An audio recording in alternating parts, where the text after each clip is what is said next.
self. Great, thank you for remembering. Yeah, so that the kind of inner emphasis is really important to what we're doing.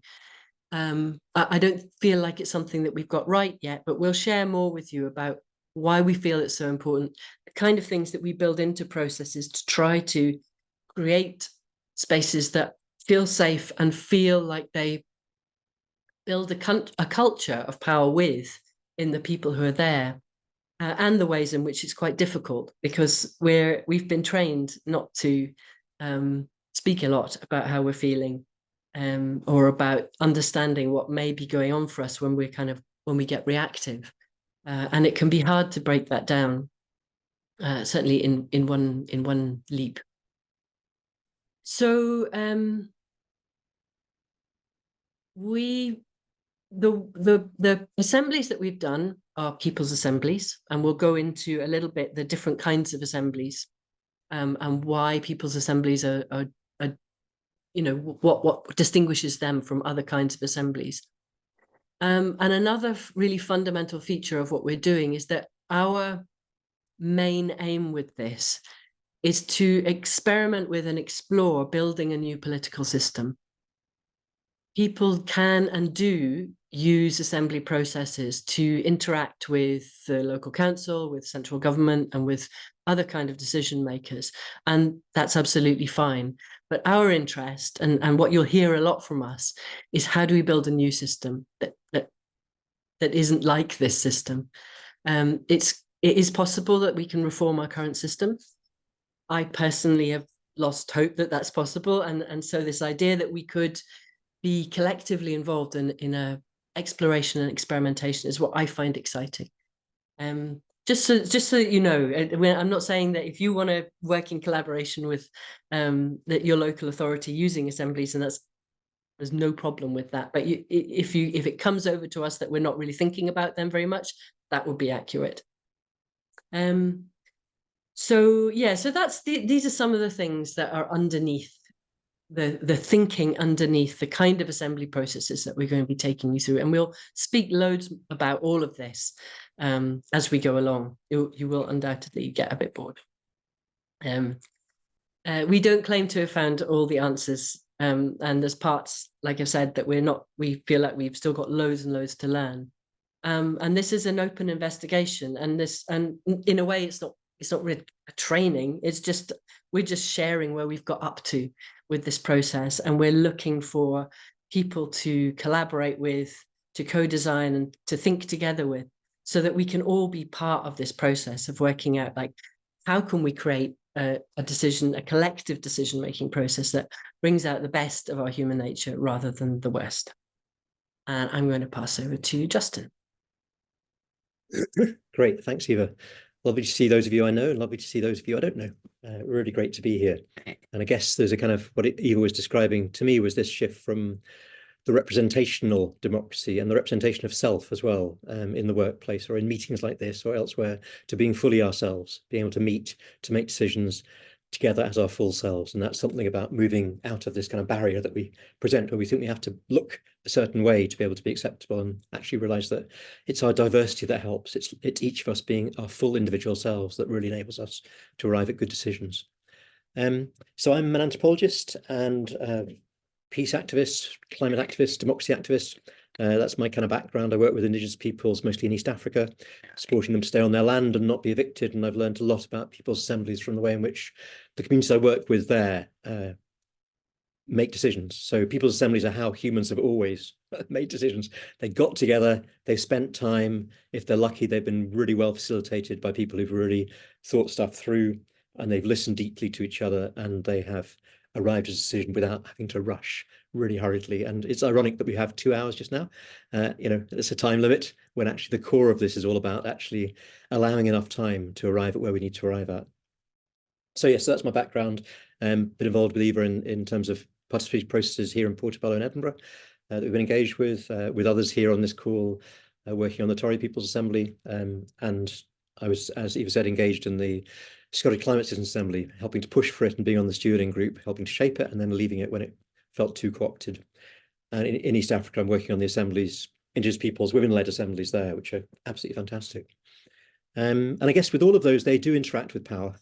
They all are interacting with local authorities or governments, or whatever else too. So I just want to, when Eva's saying our orientation is how do we build a different system collectively, how do we create a different system, we're also at the same time always having to engage with the system that exists. So I just want to kind of highlight that bit, that our focus is on transformation, but in the day-to-day world, we need to engage with the world as it is too. I guess I just wanted to say one thing really, which was just kind of that, you know, cultures always persuade those in them that they are immutable and they're how things are and they can't be different.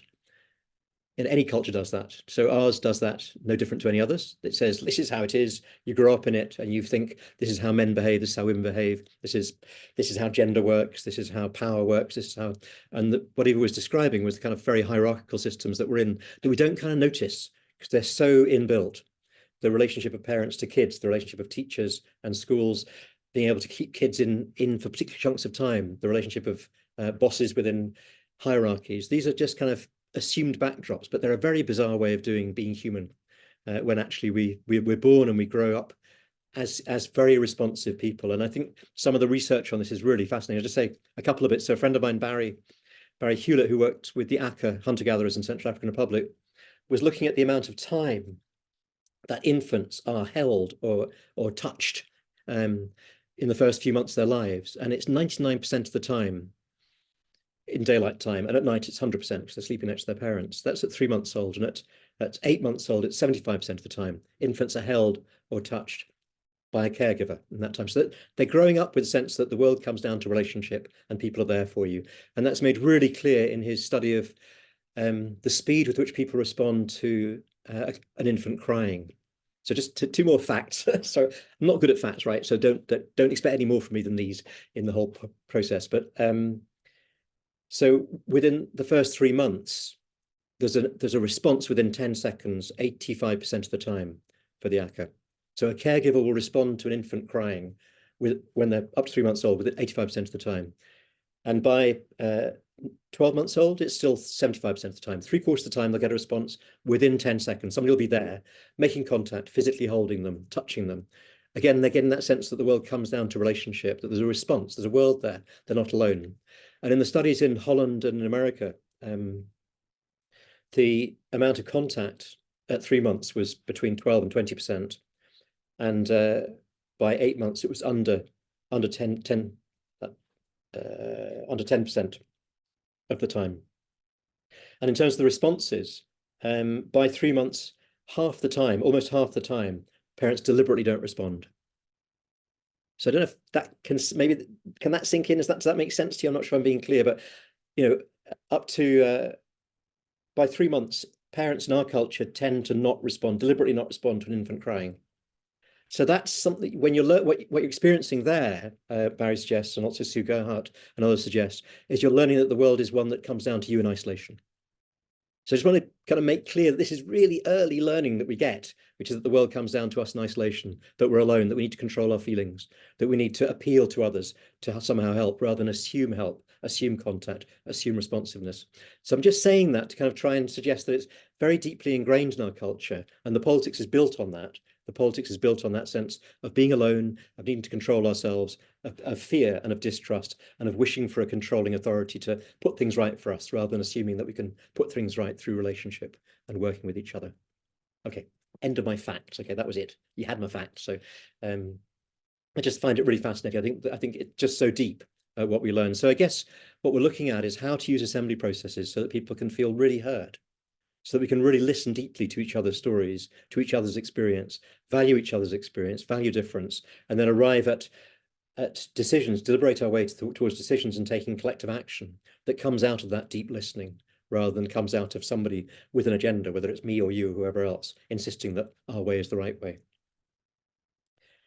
So there's something here about the kind of the way in which the system, this process is something that needs to be happening inside us as well as outside of us. And that's not very usual in our culture. You know, you normally go to therapy if you want, you know, if you have a particular background and you want some emotional attention that you're not getting generally, or you go to politics to be able to fight the good fight, to be able to get the right things.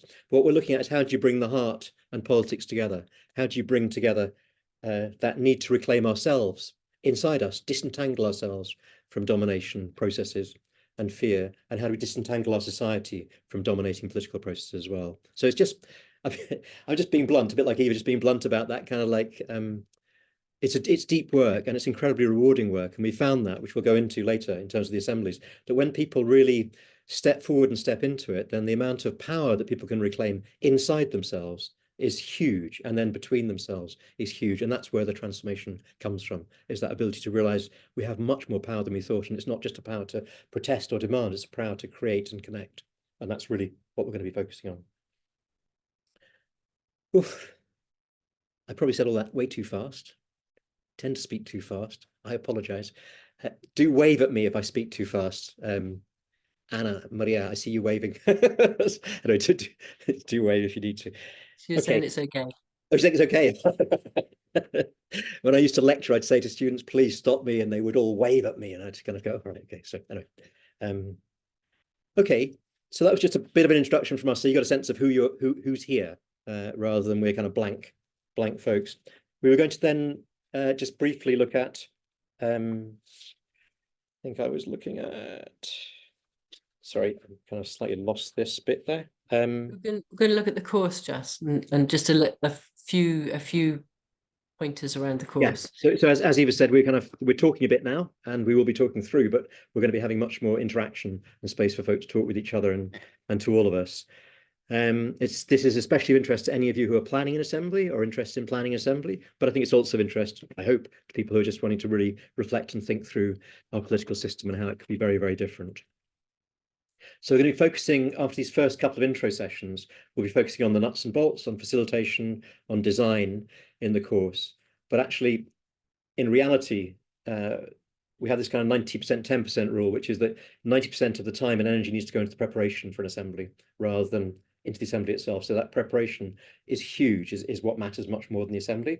And actually the assembly and the preparation are only 10% compared to the 90% afterwards of following through, of the aftermath, of making sure that real change happens as a result. So we'll be looking at the nuts and bolts of facilitation design. And in some ways, an assembly is just a big meeting, just making sure that you're really getting lots of people to come, you're trying to solve a problem that you've decided on, and you're trying to have lasting legacy.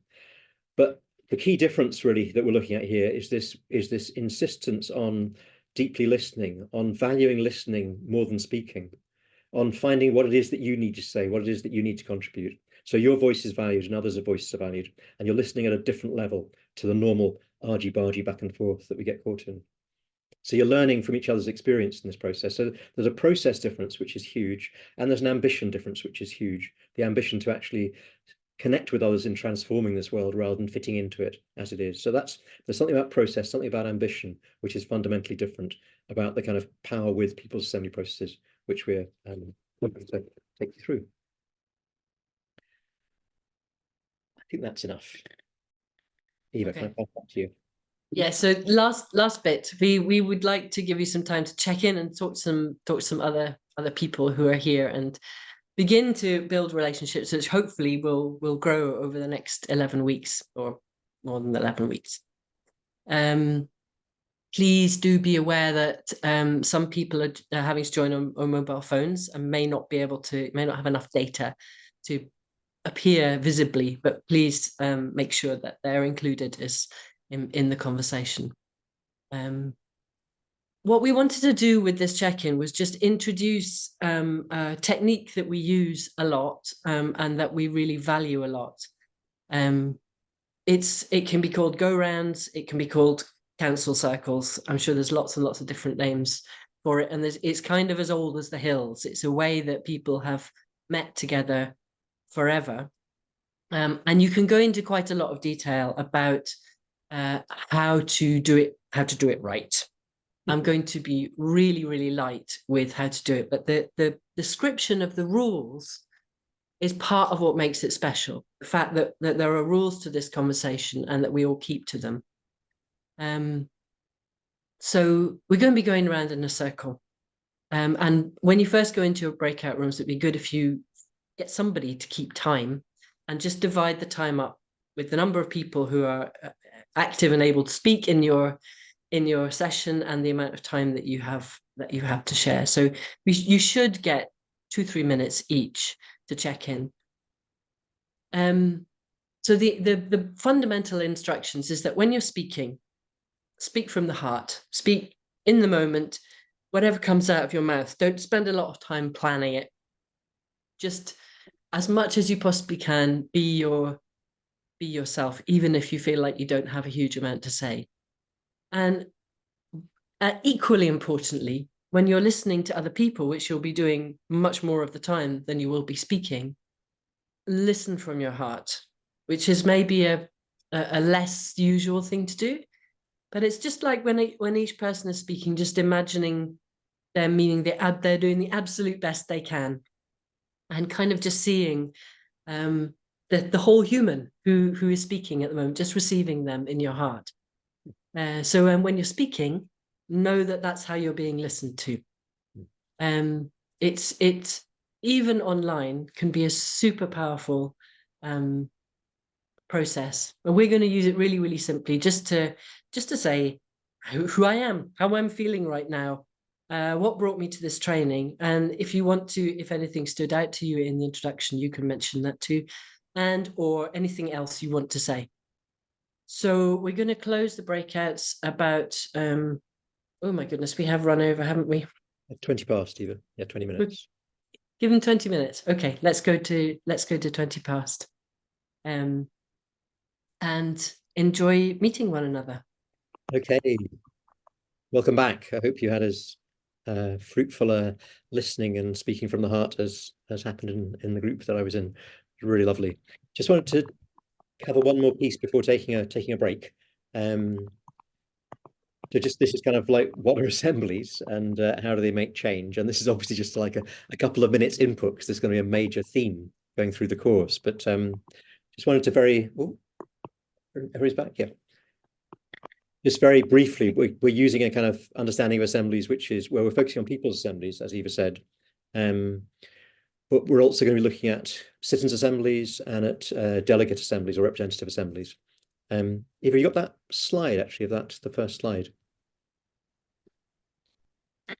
So very briefly, so people's assemblies are open to anybody who wants to turn up. It's people who are passionate about a place or about an issue or about both. Normally it's both.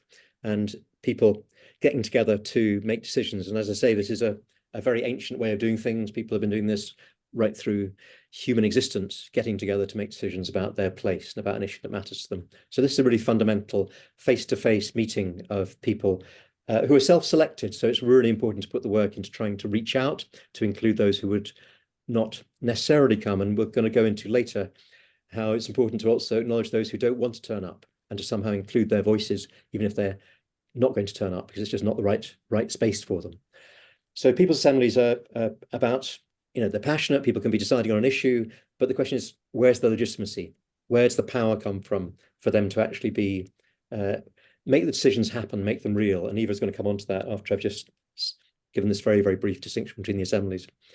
Citizens' assemblies are normally selected through sortition, which is a process by which you make sure that the population, whether it's a town or a city or a country, is represented. So the one that I was involved with was the Scottish Climate Citizens' Assembly, and it was just over 100 people selected from across Scotland, and it was weighted for gender, it was weighted for level of education, it was weighted for rural, urban. It had various weightings in it to make sure that it reflected the population at large.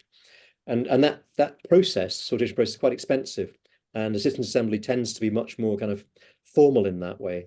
And it normally has a strength from that. It can have a strength from being mandated, as that one was, by the Scottish Parliament and the Scottish Government after that. So it had the weight of being able to be listened to by civil servants and politicians. But the danger that comes with the Citizens' Assembly, we found, is that they can then be co-opted. So if it's kind of granted by those in the existing system, it can also be co-opted by those same processes. I don't mean intentionally, but just in terms of very friendly civil servants. Whoa, can you stay back? Just Sorry, it went bonkers. my co-pilot went wild there, folks. Sorry about that. Yeah, I don't know how to change it when it's in full Just screen. leave it like we don't need the slides. It's okay. Okay. So people's assemblies are a gathering of normally passionate people who are passionate about an issue, self-selecting. So it's limited in that way. It doesn't have any status necessarily in relation to existing power holders. So that means it can be ignored. A citizens' assembly is a representative sample of the population, so it carries a democratic weight to it.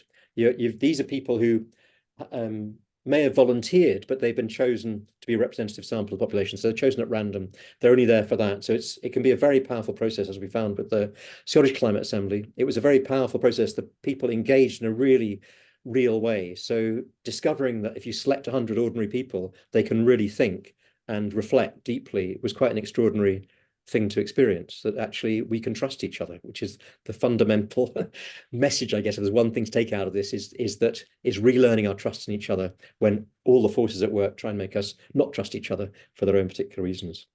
So that's people's assemblies, citizen assemblies, and then the representative assemblies are ones that we're used to, such as Holyrood or Westminster in Scotland and in the UK. But those are kind of, those don't have to be like that. A delegate assembly, a representative assembly can be very different to people just turning up to vote once every 5 years with very little purchase on those in the assembly. You can have a delegate assembly, which is where people are sent as representatives and can be recalled. You can have ones where people are sent with a definite, it being very clear how they should speak on various issues. It's really the depth of connection between those sending them and the people there themselves, which really matters and which is very truncated within our dominant political system. So we end up as in a representative system where those who have taken on that position can easily be co-opted by power or think they need to make compromises which actually are not helpful to the society at large. And that's often where we are with party politics, is a choice of the lesser of two evils.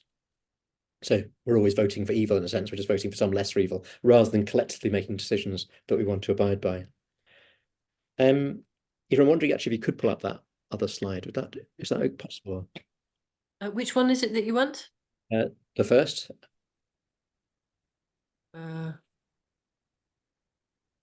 Sorry, I'm having to. Okay. I can share if that's helpful. Oh, that would be amazing. Thank you. So I'm incompetent with tech. Eva, you're halfway competent, and then Joanna's hopefully very competent. Sorry, that was. So go back a bit. Yeah, to that one. So that one's that's the top line there is showing how some aren't represented at all within that representative process. Some are pulled in and some aren't. The middle one there, citizen assembly, is showing how some people are. It's a random representative sample of the population, so it carries a democratic weight. You can't be sure what it will decide. And that's the whole point about democracy, is you're taking a risk of trusting people. And then people's assemblies, everybody who turns up. If you come on to the next slide, just after that, this is an example of what we've been looking at in Scotland has been local people's assembly that discuss the issues that matter to them. So the question there is what matters to you? And then why is this issue arising? Why is this problem arising? What's the cause of that? And then the how. What are the changes you want to propose?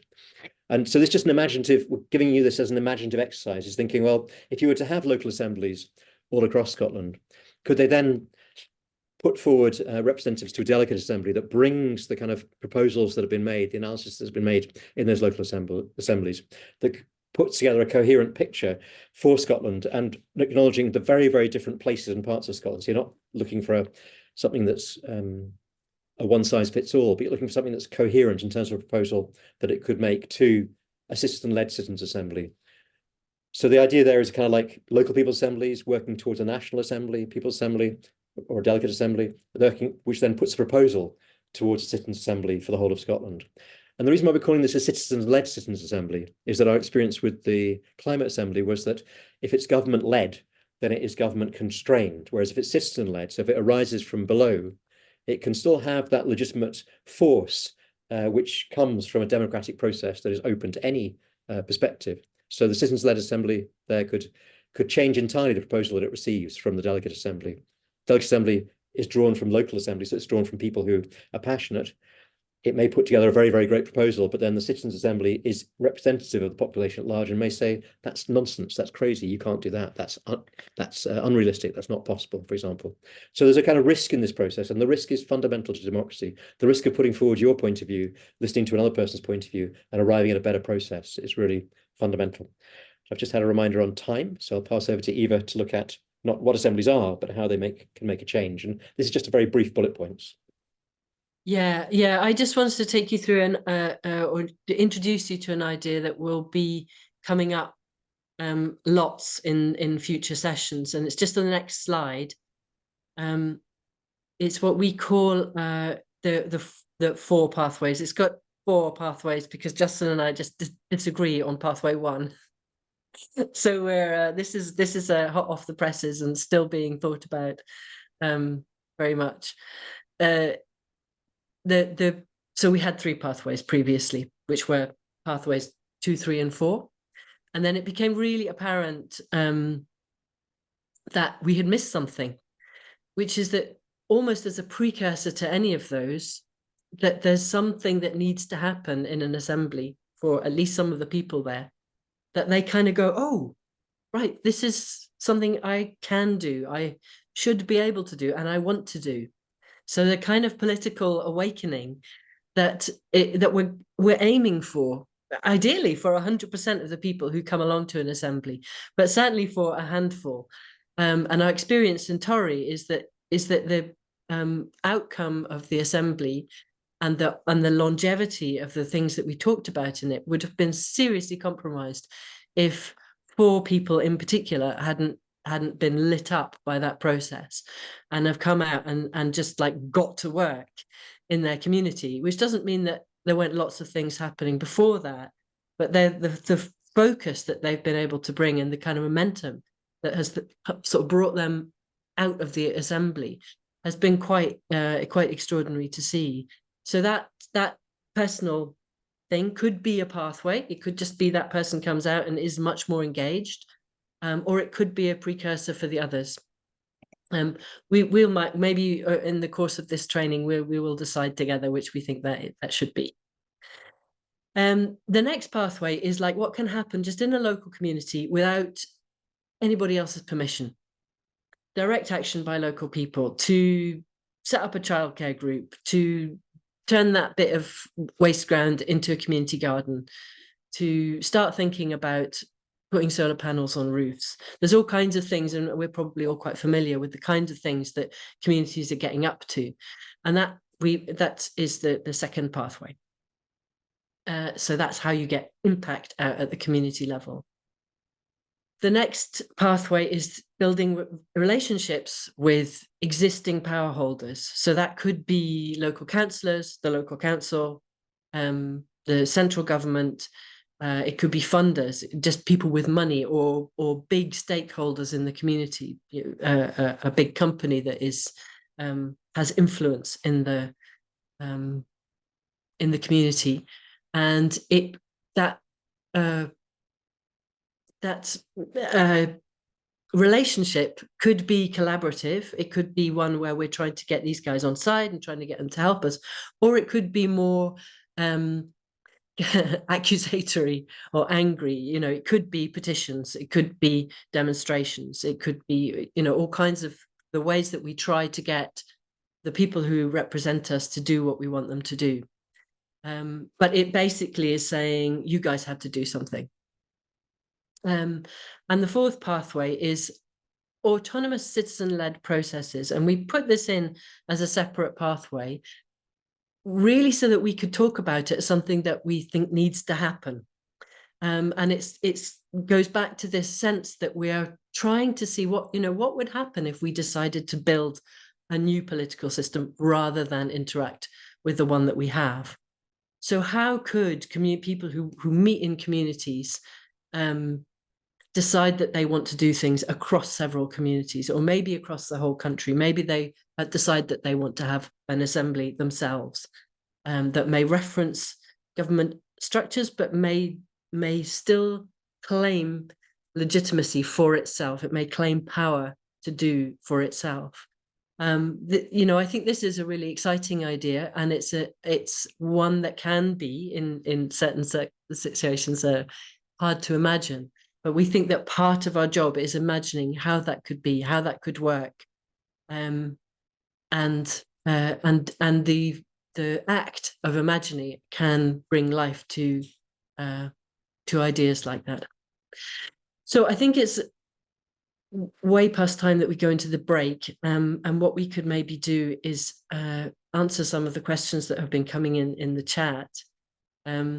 We also, we've had to cut a little bit out because we're running behind time. If you've got experience with running assemblies or being involved in politics in other ways, or would you like to share any of your experience while you're making your cup of tea or when you come back, if you can stick it in the chat and share it, then we will start, a different way of getting to know one another. But we were thinking of 10 minutes break. So if you come back here at 46 to the hour, 7 here in Scotland. Quarter to 8 if you're here in Scotland. That would be great. Sorry, that was just to re-emphasize that was a request to put in the chat if you have experience in this area or particular interests or questions, just so we get a better sense of what you're interested in and what your backgrounds might be while you're making a cup of tea. But don't worry if you don't get time. Grab the cup of tea. See you at 1:45. Okay, thank you.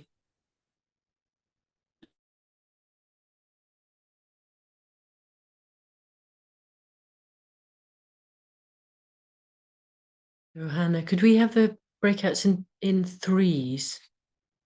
Just so that we can do it for a bit less time. Okay, just want to pick up on some of that. Welcome back. Just want to pick up on some of what people have been putting in the chat, which is incredibly helpful.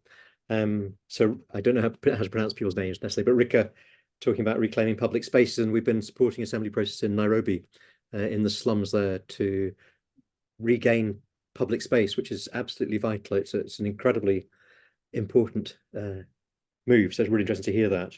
And Sarah on citizen assemblies in Ireland, or being on a citizens jury in Ireland, and that question of how to make radical change real, how to actually make things happen from these processes rather than just have an assembly and nothing follow on. And Julia talking about Midlothian green spaces and working with local authorities. That is important. I mean, again, we're always working with the system as is, while also trying to create a system outside as well. And that's something you're mentioning there, I think. To I hear on kind of power and how to make sure that we're not being dominated by dominating power is how I interpret what you were saying there. And then Chrissy, that on Scott Peck's work and this great point about it's much easier to open up with strangers. I find this really than with your neighbors. And so community is a nice word for a nice thing, which is a very challenging and real place to be. So in my experience, you can open up in your family and have rows and everybody still stays there. You can open up beyond your neighbors with strangers, that's fine. But actually with your neighbors, that is where the real kind of, yeah, it's really crucial work, because you're restoring that ability to relate with people who are very different to you but have the same right of place as you have. So yeah, I find that absolutely fascinating, how you make friends with your neighbors when that can be quite tricky. I really enjoy that process myself. I find it a really fascinating challenge. Okay, so that was just a response to some of that, but this is incredibly helpful to get a sense of where you all are, and so we were going to suggest that this next bit, if we can get into threes, so just have maybe 10 minutes for you thinking about in threes, so it's just like 3 minutes each, to just kind of maybe describe a community that you might either be engaged in or be thinking about being engaged in terms of where you might be supporting assembly to happen. So if you're not engaged in one now, if you're not even thinking of one, then imagine one. Imagine what place would you engage with? What community would you engage with? And what would be the biggest challenges and possibilities in that process? So where might you be engaged in an assembly? What would be the challenges?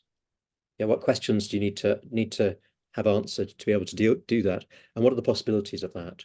So it's just really either a real exercise, if you're engaged in that, or an imaginative exercise. And just briefly in threes, using the same process of sharing the time fairly. Somebody starts, has 3 minutes. Somebody goes next, has 3 minutes. Somebody next. And again, speak from the moment.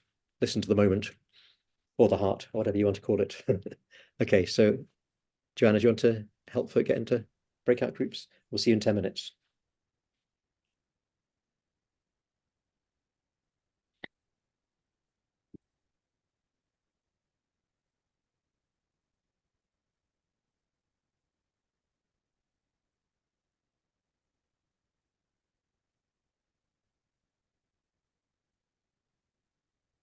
Hmm.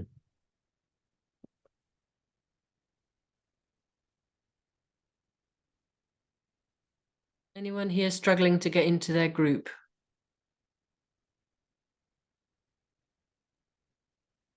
If you're speaking, you're on mute.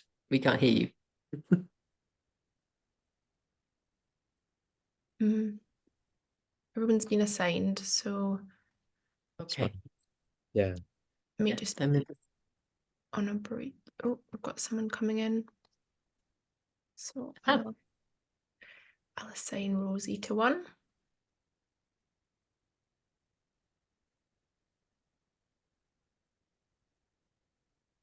So we're going to come back at, they've got 10 minutes, so we're going to come back at 8.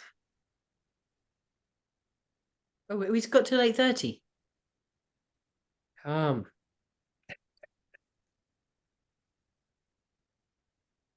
Oh, great. So we could have taken a little bit more time, actually. Never mind. This is my terrible innumeracy rearing its head again. I should never be allowed to deal with numbers. We've got about half an hour. Who needs them? There we go. Who needs them? Numbers. That's what I think. That's what I think. Just go with the flow. Yeah, no, what's good would be to hear back from people. I mean, so if we've got time to just hear, because the stuff in the chat is absolutely fascinating, and really, really strong. And it would be great to just wondering how we do that. Really, Just really, just take a few voices. yeah, yeah. Hi, Luana. Hey, Luana. Are you Did are you you get stuck? a breakout room? I was in a breakout room with someone, but they were not answering, and it was just one person and me. So I can reassign you to a breakout room just there. Let me just do that.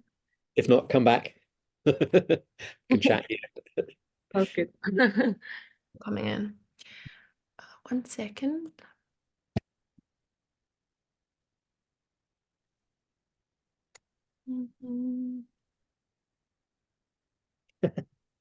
Yeah, so just we can just ask people who want to say something, who heard something that surprised them or was So yes, interesting.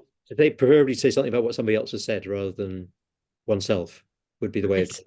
yeah. So that helps men to listen, but also people generally. But yeah, maybe could have suggested that. I just had a message from Claire Farrell wanting to talk about this stuff. That's really funny. So it's just funny timing of things, isn't it? When you're kind of like you're in the middle of something. So, well, let's go on with it. Luana, where would you be doing an assembly if you were doing one? Did you get moved to room 6? Oh, okay. She got that you caught her right as she was moving. I just was going to say about the chat. I've saved it, Right. and I can send it out. We could send it in that like email post each session. Yeah. I think that people should be able to also download it depending on the settings. We could invite them to do that as well, just to let you know there is lots of good chat there. So I'll definitely out after. Yeah. Yes, they should be able to go to the bottom, shouldn't they? Yeah, just 3 dots, and I was able to save it. Everyone else, I'm assuming people will as well, so I can put that in the chat. Great. Yes, and we'll tell them that we're going to send out an email and share the WhatsApp link again. Yep. So I only just remembered to do that. I did it at the beginning, Eva, as well. Oh, did you? Excellent. But it was, yeah, I mean, the chat moves along quickly, so it's good to get in periodic. Yeah. Can we Sorry. So Eva, do you want to take the next bit? Yeah, I can do that. And no numbers. Yeah, just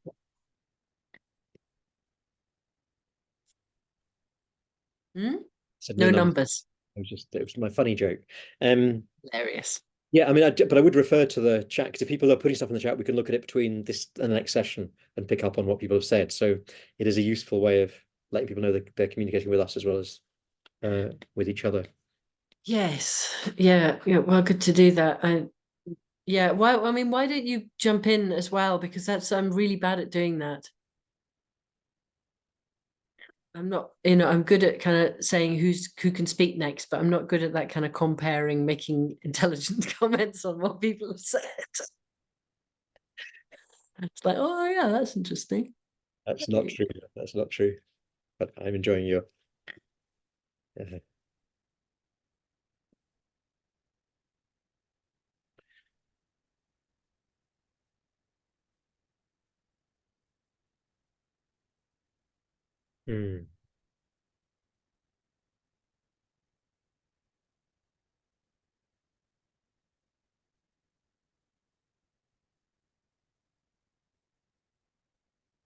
So pipeline camps, humanity project, Rob Hopkins. Urbo game. I don't know. Like Urbo is something based on transition towns that she describes as fake citizens' assemblies while simulating decision making in a fake town. That's nice. Like that. That's great. But they make, they use drama and games to do it. Sounds really interesting. You see Sorry, go on.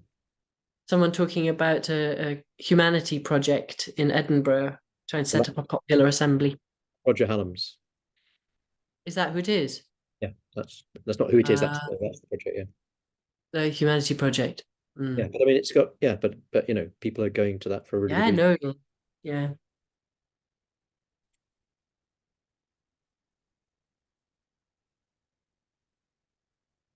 Interesting. Then the independent stuff, Barbara talking about getting very involved through 2014.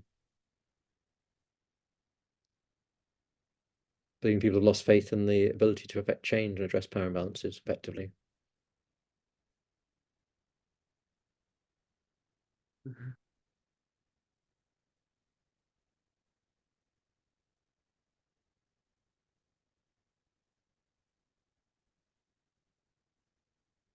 There's 3 dots not appearing on iPhone.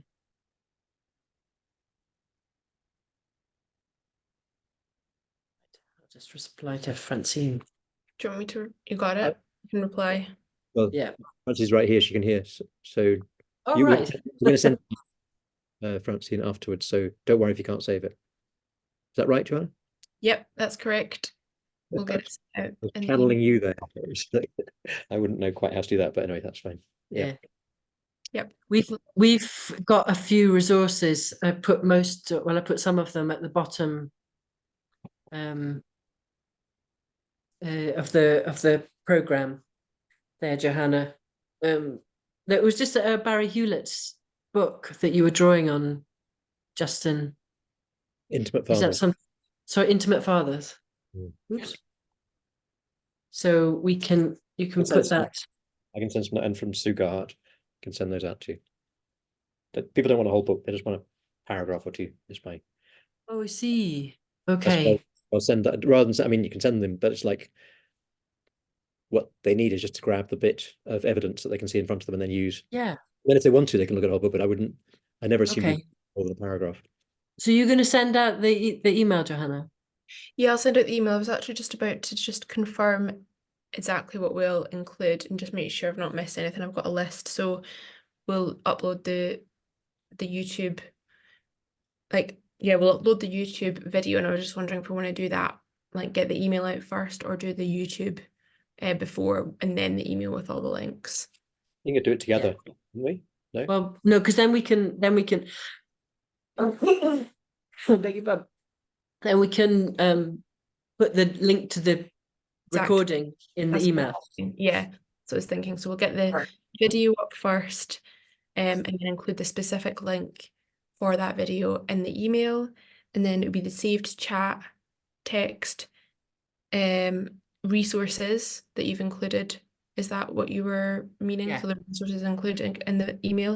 And I was just wanting to check about a feedback form. Do you want us to do a scan feedback form at the end of each session or at the end of the series? Or what are your thoughts on that? Do it at the end of the series rather than.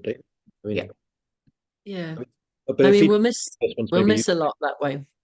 Well, maybe some feedback at the end of the first one, just saying we could do some feedback just to get to improve it as we go along. We're not going to be asking you, but not at the end of each session, but just like at the end would be good. No, that does seem like a bit much. Yeah. But should we put that together tomorrow, Joanna, and send that to you the stuff that the resources and so on. I think the resources are on the document. But Justin wants to include some text from each of those books. Oh, then tomorrow, which that's okay. That's Yeah, fine. yeah. That's okay. It'll give us a bit more, time as well, for the YouTube. Right, okay, I'm going to start letting people in just now then. Am I doing this next session, then you're doing the last part, Eva? Yes, yeah, I think you're probably better at the comparing. Well, no, but So- you could kick it off just now. Okay. If you, and then I can pick up. I think that's, so it's just like asking somebody to speak for somebody else is my suggestion. Do it, however. What did you hear that was surprising and so on? Yeah. We good? I'll And then, start. if somebody speaks quite a lot, then we need to, so suggest people keep time to allow room for other people. Yes. Okay. I'll do 30 seconds, so I'll close them now.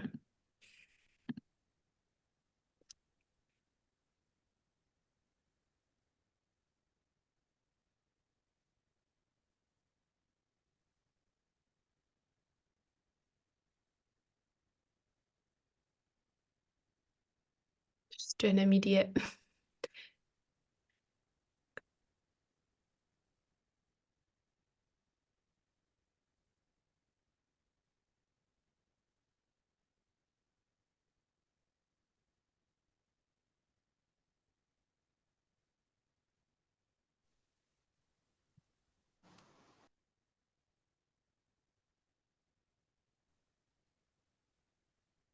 You think that's everyone back? Yeah. Brilliant. Welcome back. Hope that was an interesting and illuminating conversation. We just wanted to, obviously there's quite a lot of us, so we can't go round, unfortunately. But if you have anything that you'd like to share from that, the conversation that you've just been in, or indeed from earlier on in the session, this would be the time to do it. Particularly if it's something that you've heard someone else say. It's always good to kind of amplify others' voices and practice our listening skills. But really anything that struck you, that's been interesting, that surprised you, or that's confirmed something you thought, or challenged something that you thought. Chip in. Oh, and also, just in the interests of time, if you're as Justin and I were earlier on running on a bit, I'll give you this kind of signal, which is a roundup signal. It doesn't mean you have to stop speaking immediately. It means please just finish your point, and let someone else say something. And Justin will also be helping with this. So Brian, you were first with your hand. Welcome. Yeah, I was with Carly again, and I've been taken with the immense size of some projects compared to the one that I'm here in Scotland. There are quite a lot of differences, but I think there's an underlying cause, and the underlying cause is probably just lack of democracy, proper democracy, and the people not having enough voice. But that voice has to be followed with actions, I think, or the threat of action at least. If we can mobilise enough, then I think we'll get our way against the big mega companies and their lobbyists. That's all I've got to say just now. Thanks. Thank you. Martin. I just listened to a really lovely description of a community, which involved it's somewhere near Glasgow, a climate action network, a community organic garden, with the cooperation of ScotRail. I just thought that was a wonderful combination. Fantastic. And how was ScotRail involved? I'm intrigued. I'm sure they can speak for themselves. Visiting the other community gardens, it was adopt a station, and you could presumably plant your garden around the station, and then ScotRail will enable you and give you free tickets to visit other people in their community gardens around other stations. If that's correct. If that's not, tell me. Yeah, thank you, Martin. Yes, so Adopt a Station is, you're absolutely right. So it's adopting the platforms or any growing space around within ScotRail property, and any community group can do it. And they give you a budget, and then kind of just, apart from the really critical rule of do not have hose pipes and lots of water around the electricity lines, apart from the average safety rules, and they give you high vis vests, and yeah, and a really good budget, and we have now almost 20 members of our community, and our garden looks it's amazing, and it's got edible stuff that school children can pick strawberries on the way to school in the morning, and we've increased the biodiversity massively, and we've made the commuters into the big city smile on their way to work in the morning, because there's lovely flowers and things, and it's given a lot of people in the community a real purpose and a real drive. I would like to credit the lady Jane, who she leads on that group for our bigger Cargers Climate Action Network. Yeah, but it's very good. It's a good thing, and you get to visit other stations that have done the same thing. So there's a meet and greet, and ScotRail will pay for you to go to other stations, which we were blown away by. So for one of myself and another girl, we went up to Mallaig, had a lovely day out in Barfort William, and got to see all the stations on the way up the Northern Line there. So yeah, anyway, I'll leave it at that. Thanks, Martin. Thanks, Lindsay. What a great initiative. The things you learn. Sally. Yeah, thanks. It was actually something that someone said about like the feeling of frustration when trying to make these things happen. Like, why do we need permission to do this? And it just really stayed with me, that this sense of like, hang on, who am I asking permission from, and who do I need to wait to legitimize this, and what authority is going to come along and tell me that this is right, you know? And yeah, I think I'll be taking that question away with me. Why do we need permission to do this? Yeah, it's a really good point. I wondered if you had anything to say, Justin. No, I think that's the fundamental question, isn't it? Why do we need to seek permission rather than seek agreement from each other? It's like, why do we seek permission above rather than agreement across? Because obviously we need to make sure that what we're doing fits with others, but the idea that there's somebody above who has to decide rather than we collectively come to an agreement is, I guess, the fundamental shift we're looking for in this process.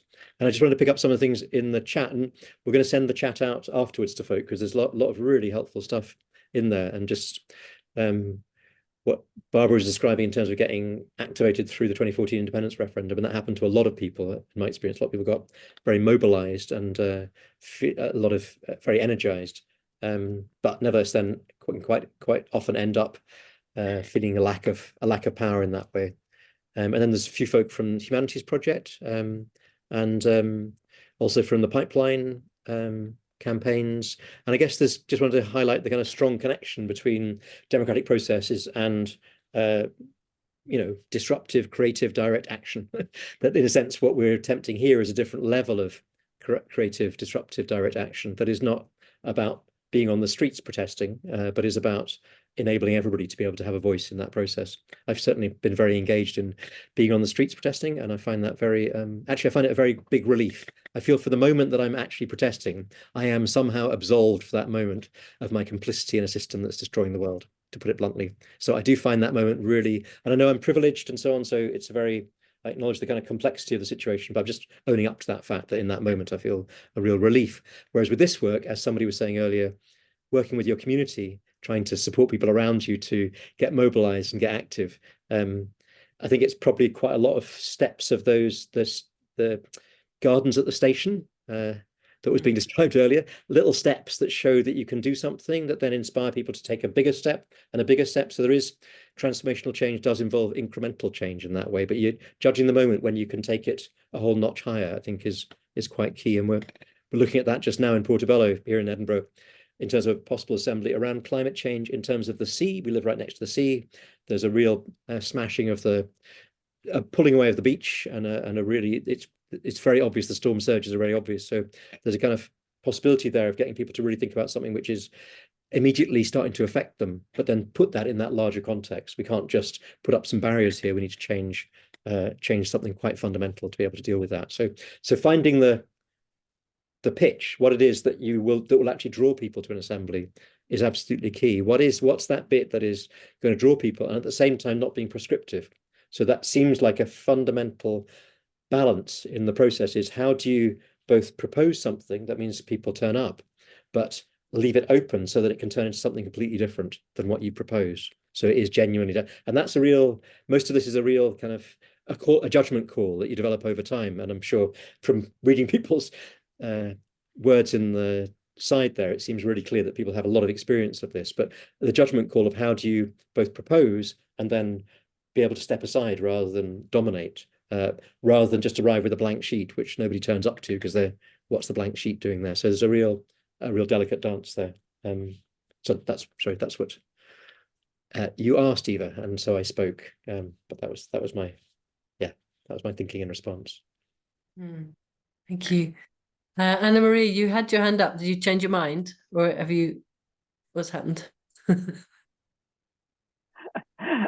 I just thought there was maybe be so many people, and I just gave it up. But like I can just simply. What struck me the most was Siddharth talking about the difficulties, challenges related with the caste systems in India, and that was just like, that put my whole like day and like these months of activism into perspective. Just share that cultural. Yeah, it's massive, and the different cultures in different countries can often seem overwhelming. I whenever I speak to people from the US, I think is when I feel the most hopeless, because it just seems like such a polarized situation, and yet there's a huge amount of really, really good work that comes out of the US as well.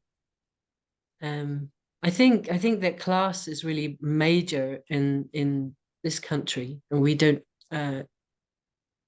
talk about it, I think, as nearly as much as we should, because it's often invisible. So when people talk about diversity, I mean, I was in an XR group and there were quite a few people of color in there, and quite lots of women, and it was great, and people were going, oh, we're a really diverse group, which we were, but we were all middle class, and nobody noticed that we were all middle class.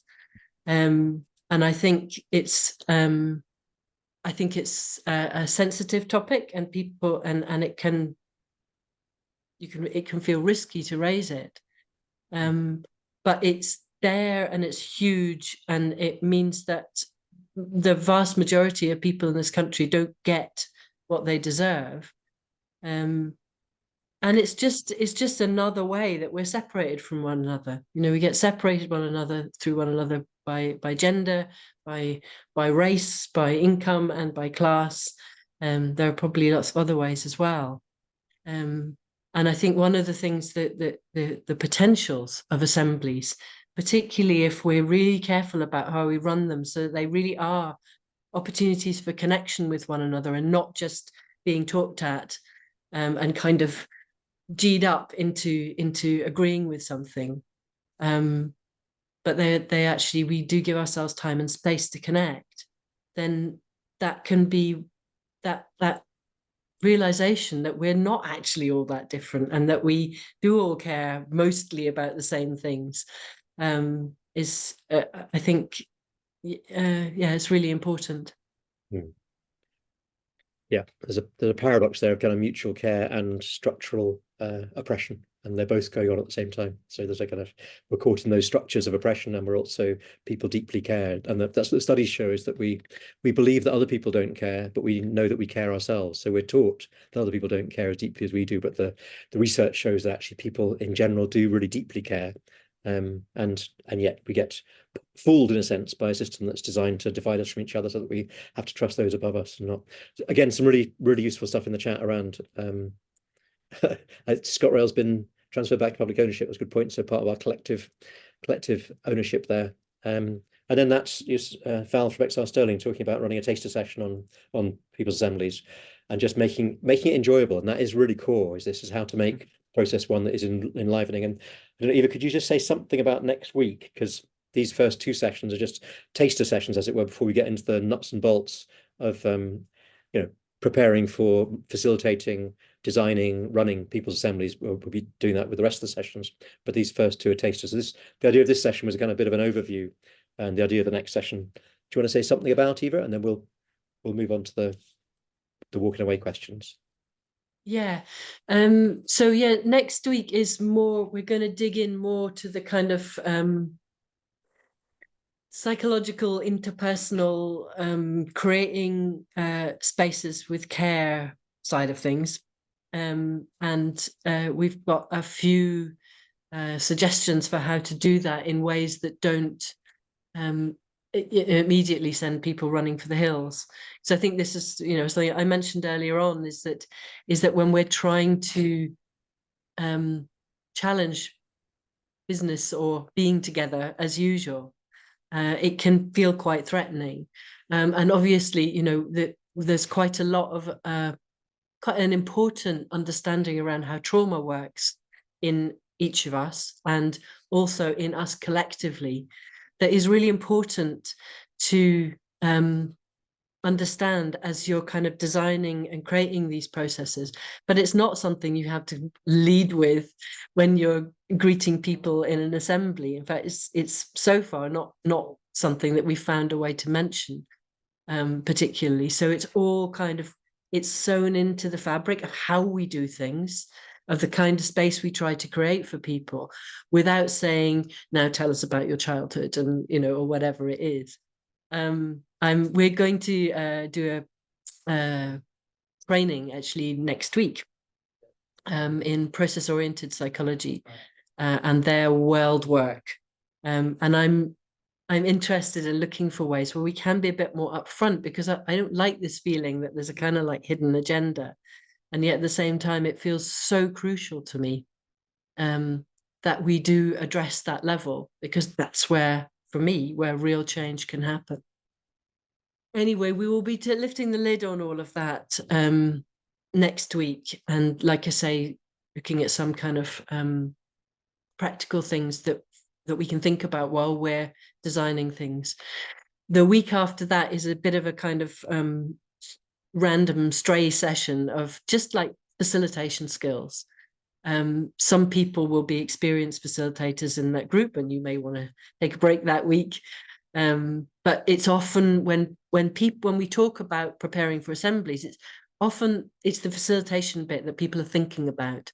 And it felt like it would be really helpful just to give a kind of lowdown on how you do that. So it's really quite a practical, these are the kind of things you need to think about if you're facilitating these kinds of processes. And then we get into a really big chunk on design and the various different bits of oh no, then we don't. Then we get into the preparation, how we connect with our communities, because again, that's a huge job, and in fact can often feel like you're doing lots and lots of mini assemblies, maybe just between 2 or 3 people, or maybe the steering group that you create can often feel like an assembly in itself, which is, so that's really interesting, just like how we map our communities and how we reach out into them. Then we get into the design, designing the right kind of calling question, or sometimes it's not a question, sometimes it's a proposal, but like really working out how to get that the most likely to get the most people through your door, and very often it's not to say come and talk about how bad climate change is. It can be, depending on the moment and the community, but it also can be talking about something completely different. In Torry, we were talking about the local park and the local authority plans for it, and we still came out of that assembly with plans to make to retrofit every house in Torry. So it's like they don't necessarily go in a straight line, Assemblies. So yes, so there's lots of stuff on that, and then there's a session at the end where we look at like, okay, so what are the next steps, and where do these lead, and how much of your life are you going to give over to trying to make whatever comes out of your assembly actually happen. Are there any more questions? Okay, my favorite thing is when a session ends early. Don't know about the rest of you, but it always feels like, oh, that's given me a gift of 5 minutes. So I just wanted to suggest that I guess the bit of kind of homework, is that the right word? Home fun? I don't know. But whether you might, between now and next week, ask someone, anybody, what hope they have in the current political system. And if they have great hope, that's lovely. And if they don't, then what they might want to see instead. So just ask somebody, just have that conversation with somebody at a bus stop or at your kitchen table or wherever. What hope do you have? Or even just inside your own head. We're going to use it as a kind of check-in question for next session. So have a think about it, even if you don't manage to talk to anybody about it, and we can have a share around that. Johanna's just put the resource on council circles that we've written in case you want to know a little bit more of the detail. That's a couple of pages, and there's much more than that if you want to dig right into them. There's a whole subculture around council circles that are pretty magical things. And we also thought that it would be good to have a WhatsApp group for those of you who want. We were imagining that this is for kind of sharing resources, sharing ideas, chatting, asking questions, or starting conversations. So it might be quite busy during the 11 weeks of the course, which might mean that some of you would rather not be on it. We will send out the kind of basics by email anyway. But if you're interested in a more of a chatty thing, then please do join via that link. And the question, Justin, was? Put it in the chat. Oh, thank you. What do you hope? What hope? What hope? And if not, what would you like instead? And having said release you all early, I think we should do that. It's terrible when somebody says coffee break, then it doesn't happen for 10 minutes. It's a terrible thing. So let's grab that coffee or that sleep or whatever you need. Lovely to see you all. Thank you so much for turning up. See you next week. Thank you. Thank you so See you much. soon. Bye. Bye.